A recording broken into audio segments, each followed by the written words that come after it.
Қайырлы күн баршаңызға, менің каналыма қош келдіңіздер. Жалпы жеміс-жидектерді қыс мезгіліне сақтаудың әртүрлі тәсілдері бар, бірақ та маған және менің отбасыма осы тәсілмен сақтаған ұнайды.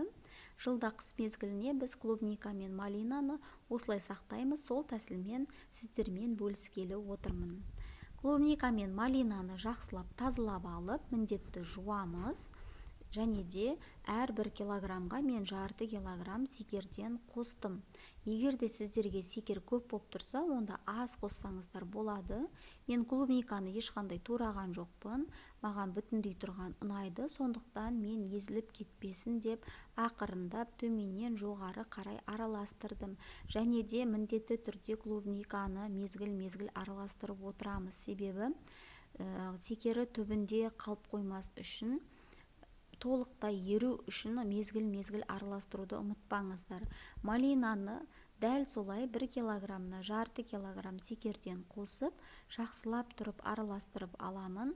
Бұл жерде бірақ мен малинаны блендермен еземін. Егер де сіздерге жеміс-жидегі бүтіндей тұрғанын ұнатсаңыздар, онда езбей қойсаңыздар да болады, бірақ міндетті түрде мезгіл-мезгіл араластыруды ұмытпаңыздар.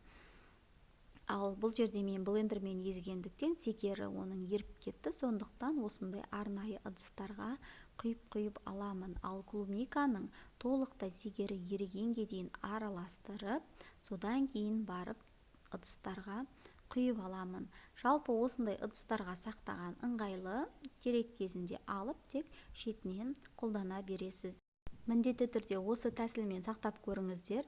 Дәмінде ешқандай өзгеріс болмайды, өте жақсы сақталады.